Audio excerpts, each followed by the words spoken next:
ذوالفقار علی بھٹو پاکستان کے واحد سیاستدان ہیں جو ضیاء جنتا کے ہاتھوں شہید ہونے کے 4 عشروں بعد بھی ملکی سیاست میں ایک طلسماتی کردار کے طور پر زندہ ہیں۔ اس عرصے میں ملکی سیاست واضح طور پر بھٹو حامی اور بھٹو مخالف کیمپوں میں بٹی رہی۔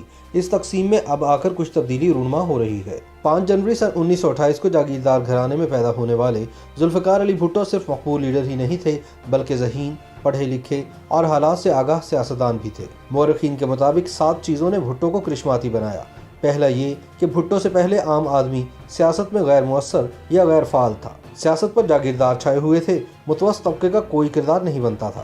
بھٹو نے عام آدمی اور متوسط طبقے کے کردار کو اہم بنایا۔ دوسرا، بھٹو جب آئے تو عام آدمی کو لگا کہ اب جو شخص ان کے سامنے ہے وہ دانشور ہے اور بڑے گھرانے سے تعلق رکھتا ہے، لہٰذا اس کی بات میں وزن ہے، یہ جاگیردار، صنعتکار اور بیوروکریسی سے نمٹ سکتا ہے۔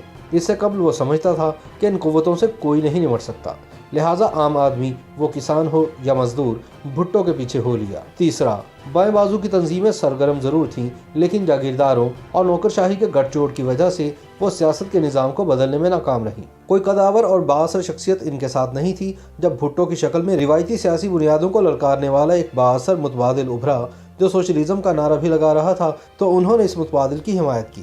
چوتھا، حکمران طبقے کے لوگوں کو محسوس ہوا کہ بھٹو اتنا زیادہ جانتا ہے کہ ایوب خان جیسا بندہ بھی اس کی بات پر چلتا ہے۔ یہ اعتراف امریکیوں نے اپنی رپورٹس میں بھی کیا۔ پانچواں، پاکستان کی سیاست میں انڈیا سے دشمنی اضافی مارکس رکھتی ہے۔ اس کا اظہار بھٹو نے سن 1965 کی جنگ اور بعد میں معاہدہ تاشقند کے موقع پر برملا اور اونچی آواز میں کیا، لہٰذا وہ اس حلقے میں بھی قابل قبول لیڈر بن گئے۔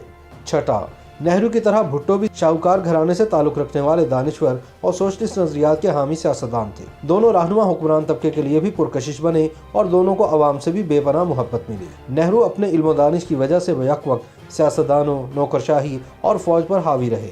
بھٹو کے لیے بھی یہی سمجھا جاتا ہے۔ 7ویں وجہ یہ تھی کہ بھٹو نے ملک کے حکمرانوں کو یہ بھی دکھایا کہ عوام کس طرح سے ایک طاقت ہے۔ بقول ایک پرانے جیالے کے، بھٹو صاحب نے وڈیروں اور حکمران طبقے کو عوام سے ڈرا کر رکھا اور وہ اس ڈر میں آ بھی گئے۔ بھٹو خطرہ مول لینے والے سیاستدان تھے، بیک وقت متضاد طبقوں کو اپنے ساتھ جوڑنے میں کامیاب ہوئے جس نے انہیں کرشماتی رہنما بنا دیا۔ وہ جمہوریت پسند تھے، سیکولر بھی، لیکن ضرورت پڑنے پر اسلام پسندوں کو بھی گلے لگا لیا۔ ان کثیر اور متضاد کرداروں کی وجہ سے کوئی بھی پاکستانی لیڈر اس طرح نہیں ابھر سکا۔ سیاست میں بڑے بڑے جلسے جلوس، لمبی تقاریر بھٹو کا سٹائل تھا ہی، لیکن عادات و اطوار میں بھی مخصوص سٹائل تھا۔ ان کی چال ڈھال، کپڑے پہننے کا سلیقہ، بات چیت اور تقریر کا انداز بعد میں کئی سیاستدانوں بشمول ان کے مخالفین نے اپنانے کی کوشش کی۔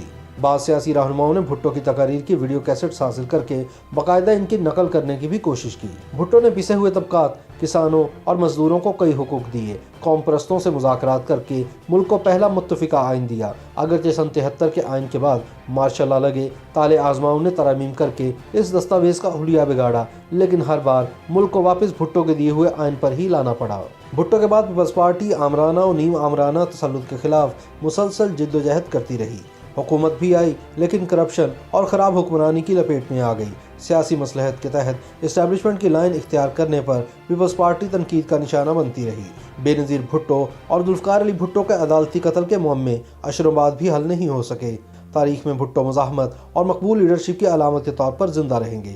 پیپلز پارٹی اب بھٹو کی بجائے بے نظیر بھٹو کے ورثے کو مانتی ہے۔ بھٹو دور کے جیالے مر کھپ گئے یا بوڑھے ہو گئے یا حالات نے انہیں لا تعلق بنا دیا۔ پیپلز پارٹی اب بھی ملک کی سطح پر ایک سیاسی قوت ہے، لیکن اس کی پالیسیوں سے لگتا ہے کہ یہ اپنی بقا کی جنگ ہی لڑ رہی ہے۔ لگتا ہے پیپلز پارٹی اب ذوالفقار علی بھٹو کا وہ جادو والا فارمولہ تلاش کر رہی ہے جو مختلف طبقوں کو اس کے ساتھ جوڑ دے اور یہ اپنا کھویا ہوا مقام حاصل کر سکے۔